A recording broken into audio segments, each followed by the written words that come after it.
नमस्कार, मैं हूं आपके साथ इंशा। नेशनल लूडो 24 पे आप सभी का बहुत बहुत स्वागत। रूस और यूक्रेन के भीषण युद्ध के दौरान यूक्रेन में फंसे छात्रों को निकालने के लिए इंडिया के प्रयास जारी है।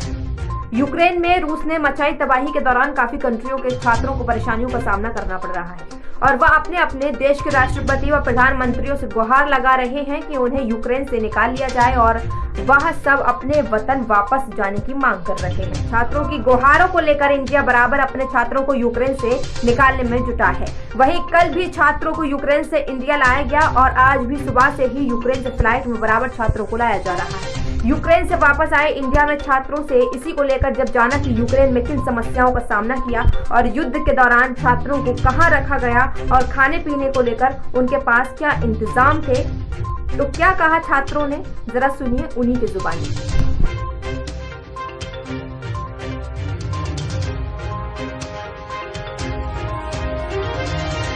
चीज़ की पढ़ाई करते थे। हम यूक्रेन में MBBS की टर्नोपिल से TNMU यूनिवर्सिटी के सेकेंड ईयर में हूँ मैं।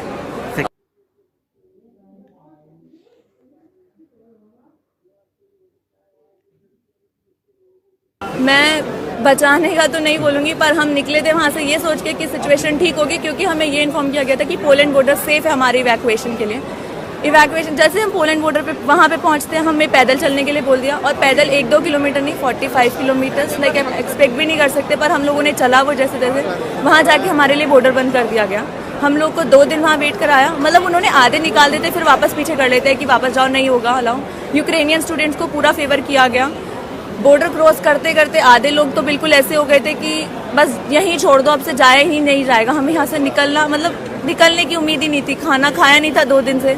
उसके बाद हम वहाँ से निकले और पैदल चले। इमिग्रेशन ऑफिस में तो हद ही हो गई। हम लोग 1 दिन पूरा इमिग्रेशन ऑफिस में वेट किया है, तब जाके हमारा इमिग्रेशन पूरा, तब हम एम्बेसी के ऑफिस तक पहुँचे। हम लोग का जो शैनी बॉर्डर है, जो फर्स्ट टाइम जो पोलैंड की बॉर्डर खुली थी, हम लोग उससे आए हैं। उस पर हम लोग को 20-30 किलोमीटर्स पहले छोड़ दिया था, क्योंकि कार्स को, बसेस को परमिट नहीं कर रहे थे। तो हम लोग 20-30 किलोमीटर्स चले वहाँ से, और ठंड बहुत थी, लाइक माइनस में था टेम्परेचर। फिर हम लोग वहाँ से बाय वॉक करे और फिर हम लोग चेक पॉइंट पे पहुँचे। वहाँ पे हमें कम से कम 5 to 6 आवर मतलब खड़ा रहना पड़ा। और जो हमारे साथ में यूक्रेनियन लोग थे उनको प्रिविलेजेस मिले और वो लोग चले गए आराम से, क्योंकि वो उनकी कंट्री के लोग थे। और इंडियन, नाइजीरियंस और जो भी कंट्री थे उनको बहुत सफ़र करना पड़ा उस टाइम, और बहुत ठंड थी। बहुत बच्चों को फ्रॉस्ट बाइट हुआ पैरों में, पर कोई जाना नहीं चाहता था लौट के, क्योंकि इतना आगे आ चुके थे। फिर हम लोग चेक पॉइंट से निकले, फिर हम लोग आगे बॉर्डर लाइन में वापस खड़े हुए। वहाँ पे भी हमें 1 दिन वेट करना पड़ा पूरा। और फिर हम लोग वहाँ से चेक पॉइंट, बॉर्डर लाइन हमने क्रॉस की। उसके बाद हमें वीज़ा के लिए आया। सबसे गंदा वही था, क्योंकि हम लोग को वीज़ा बहुत मुश्किल से मिल रहा था। हम लोग को आगे जाके इतना धक्का मुक्की हुआ, बच्चों के हाथ टूटे, पैर। हाँ, पोलैंड की वीज़ा के लिए, बट यूक्रेनियन थे वहाँ पे। वहाँ के यूक्रेनियन फोर्सेस ने हमें सब, मतलब वो लोग कुछ हेल्प नहीं कर रहे थे। उन्होंने बोला तुम जो हो तुम्हारे खुद पे हो, तो वो लोग कुछ नहीं कर रहे थे। बच्चे एक दूसरे को मार रहे थे, लड़ाइयाँ हो रही थी। पर फिर जैसे तैसे हम लोग धक्का मुक्की करके आगे निकले वहाँ से।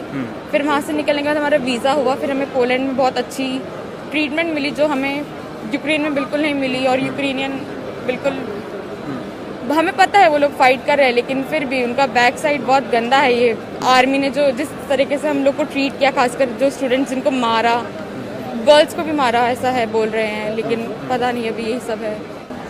मेरे कुछ फ्रेंड्स खार्किव में फंसे हुए हैं। मैं सिर्फ ये रिक्वेस्ट करी हूँ, प्लीज़ जितना जल्दी हो सके उनको वहाँ से निकालो, क्योंकि खार्किव की situation day by day, like hour by hour change हो रही है। वहाँ पे स्टूडेंट्स को बंकर से भी नहीं निकलने दिया जा रहा है। तो प्लीज़ जितना जल्दी हो सके उन स्टूडेंट्स को वहाँ से निकालो।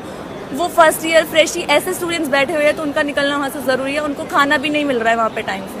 तो अभी जो स्टूडेंट्स आ रहे हैं वो किस साइड से आ रहे हैं, और खार्किव से क्यों मुश्किल हो रहा है निकलना? खार्किव, ये सारे स्टूडेंट्स सेफ साइड से निकल रहे हैं। टर्नोपिल से निकले हैं, जैसे लवीव से निकले हैं, पर खार्किव में बहुत, आप सोच भी नहीं सकते कितना वर्स्ट सिचुएशन है वहाँ पे। उन लोग को बंकर से निकलने के लिए मना किया है। जो एक बच्चा शूट हुआ है वो खार्किव में ही हुआ है। बहुत सारे लोगों ने ये एक्यूज़ किया भारतीय नेशनल्स को कि वो एडवाइजरी जब जारी हुई थी, ये बच्चे और जितने भी बाकी लोग हैं तब आ सकते थे वापस, वो क्यों नहीं आए? हालात क्या थे? आप क्यों नहीं, पहले आपने क्यों नहीं प्लान कर पाए? सर, हमारे बहुत सारे फ्रेंड्स जिन्होंने पहले प्लान किया भी था, उनके फ्लाइट्स भी कैंसिल हो गए।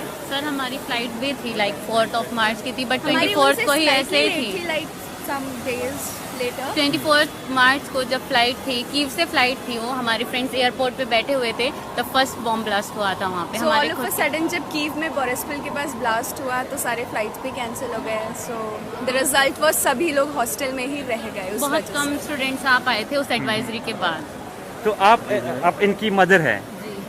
तो जब ये सब हो रहा था, बच्चे बॉर्डर की तरफ आ रहे थे, जंग के बहुत खबरें आ रही थी, एज ए पेरेंट आप इनके टच में थे तो क्या हो रहा था? हाँ, टच में हम थोड़े टाइम ही रहे हैं. मॉर्निंग में जब ये निकली, इन्होंने बोला मम्मी हमारे इसमें रिचार्ज मतलब नेटवर्क नहीं आ रहे हैं, आप आयुषी के फ़ोन से कांटेक्ट कर रहे हैं. तो हम आयुषी के फ़ोन से कांटेक्ट करते रहे, बट इनका रात में जाके जब ये शाम के टाइम पोलैंड के बॉर्डर पे पहुँचे तो इनका नेट ख़त्म हो गया.